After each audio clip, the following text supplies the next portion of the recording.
Thank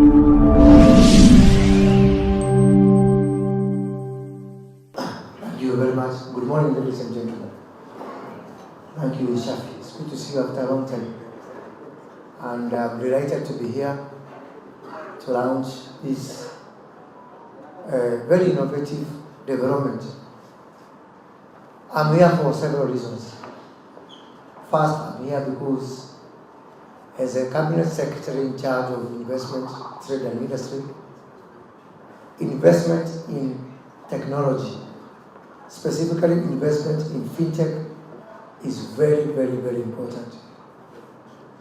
Fintech and technology in general are our oil. I hope we are going to strike oil one of these days.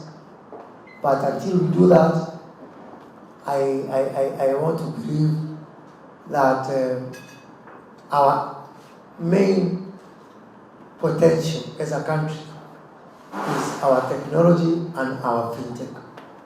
We have already demonstrated this through M-Pesa and other mobile money. As someone who travels a lot, I am aware, and you should be aware, that not many countries have the advantage we have because of our leadership position in mobile money, and that can propel us to start many, many more offshoots of investment opportunities, of enterprise, especially for our young people. So I am here to give my support to the local developer fraternity.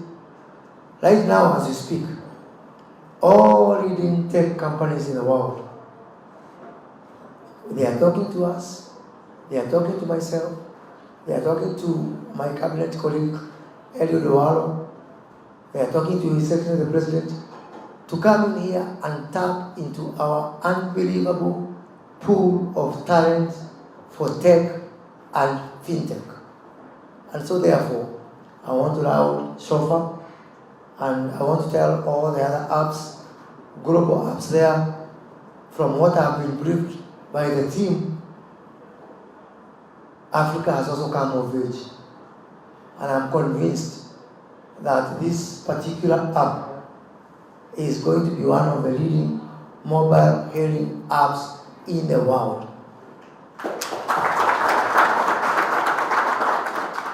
I am convinced that this is another M-Pesa. I am convinced that this is another area where we have got a value proposition of a product that is uniquely African. Because we have heard these cries from our taxi riders, whether it is from motor vehicle taxis, border taxis, about the punitive charges from the other established, not made here mobile apps.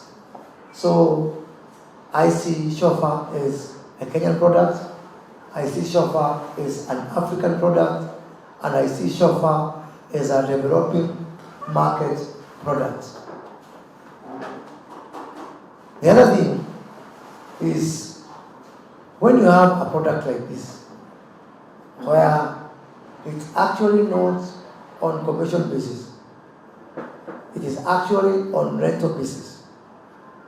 I think I had a talk with the developers when they invited me, and I told them, because our drivers are going to save some money which they could have gone to the other established mobile apps.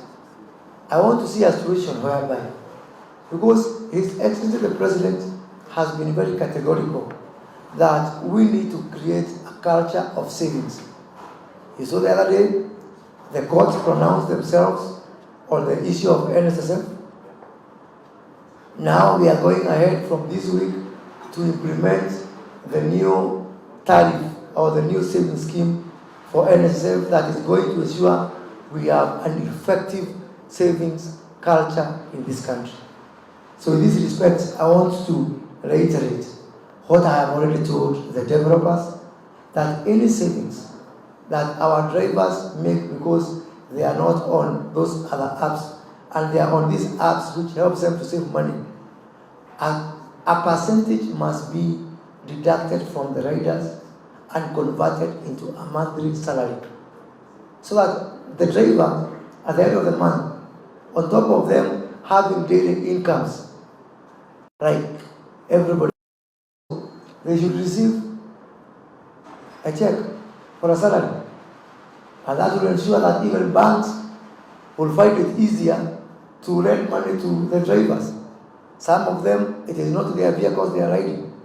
It is other people's vehicles. But using this monthly saving scheme, which I'm very keen to see as a minister in charge of investment, they are able to now also participate in a formal pension, in a formal insurance, and they can also be attractive to banks because banks like somebody with a payslip. So I hope that these people, these drivers now, will not only have their real income, but for the first time now, our taxi drivers will also be able to get a monthly salary. That is my challenge to you. And I think this is very exciting.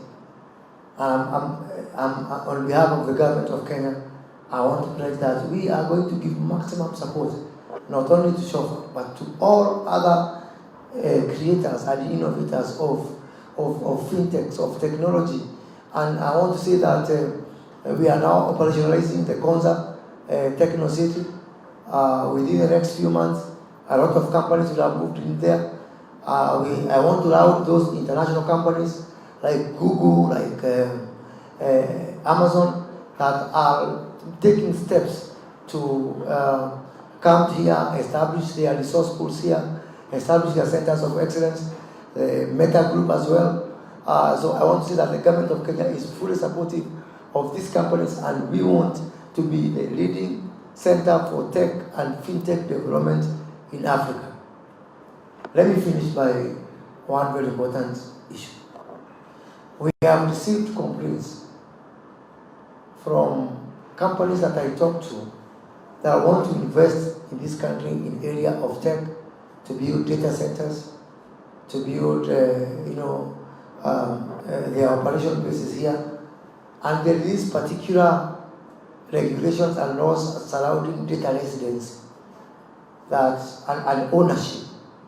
So on the issue of data residence, I am pursuing this from East African Community, from COMESA, from Africa Continental Free Trade Area, that we have data residency rules that are supportive of where the world is going.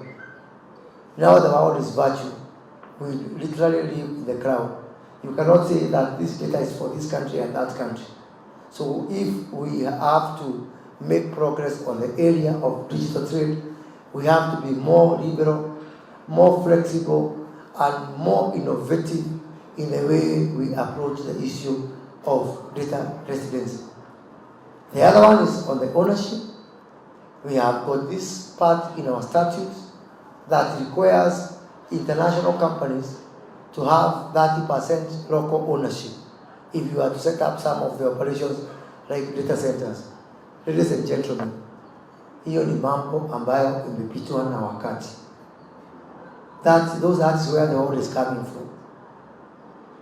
Now you expect Kamau and Otieno company from River Road to say we are the local partners of Google. It will never happen.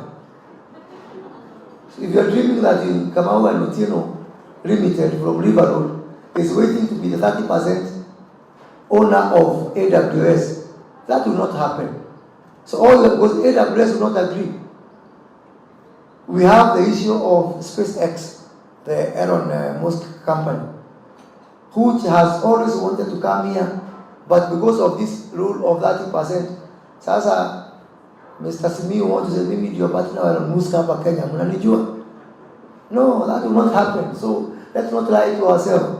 So in this regard, I am going to be taking to the cabinet this amendment to remove this regulation, so that companies can come here and use this country to base their operation, especially for Africa and beyond, and so that we live with the times.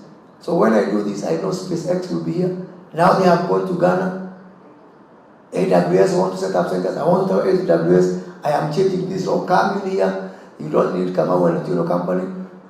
Elon Musk, come here. You don't need Simiu to be a local partner. What we need here is jobs, and investment for our people. Not to say that I'm the local organization.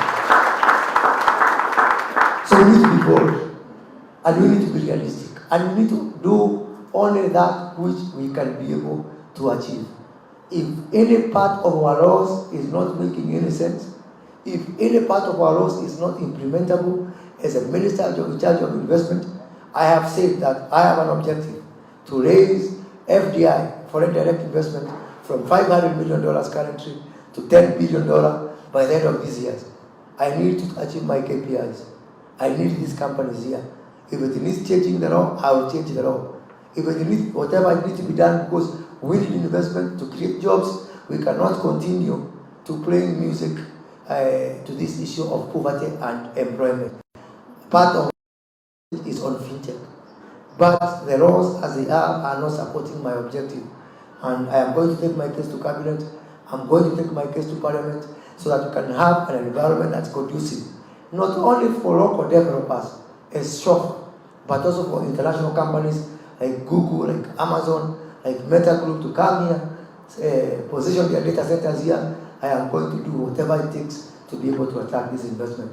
So to show and all these people and all the other local developers, yes, I want to support you, but I will not protect you. You need to be innovative. You need to be competitive. I know you have what it takes. If there's one area that Kenya has got an opportunity to be a global leader, it is on technology and fintech. This is our oil. This is our gold. We have done it with M-Pesa. We can do it again. And again, not just on software technology, but all other technology, engineering technology, electric mobility, and all other emerging technologies allowing us to be more creative and more liberal. If my good friend John Joroge Michuki could have been as conservative as some of us today, would we have M-Pesa today? No. So it behoves us now, the current generation, who have got this responsibility bestowed upon us that comes only once in a lifetime, once in history, not to be conservative, to look at things differently. Are we the only one who are going to be harmed by cryptocurrency? No. So let's be more liberal and more flexible about it. Let's not be, and I'm saying this because I want to talk to my fellow regulators, like Communication Authority of Kenya, like Central Bank. Let fortune favors the bold, and the spirit of John Michuki. If we could have been conservative, we could not have had M-Pesa. Let us dare to dream. Let us be innovative. Let us to be flexible, and let us do those things that are going to move with the times, and know that we cannot compete with Saudi Arabia on oil, and I cannot compete with DRC on minerals, but I can be the market leader on technology and fintech and innovation and create jobs for our people, and not just here in Kenya. I want to work with fintech companies, and I'm happy the PS4 ICT is here. I want to work with fintech companies to go, and that is why I'm moving all over the world, opening markets. I have so many African countries which are telling us, you guys are heading technology, bring your developers here, please. Volunteers, give me these people. I have opportunities for them. I have close to 10 countries who are now telling me, bring your developers to come and support our tech industry. This needs to be our export number one. With those few remarks, let me invite, sorry for the mimi si mtu wa maprotoko mingi, so musijali. So when I was first employed in the bank, Standard Chartered Bank, my direct boss is sitting here. So he was my boss, so he still remains my boss. I invite now the Deputy Governor of the Great Council of Nairobi, Mr. James Mushiri, who was my boss, to come and represent.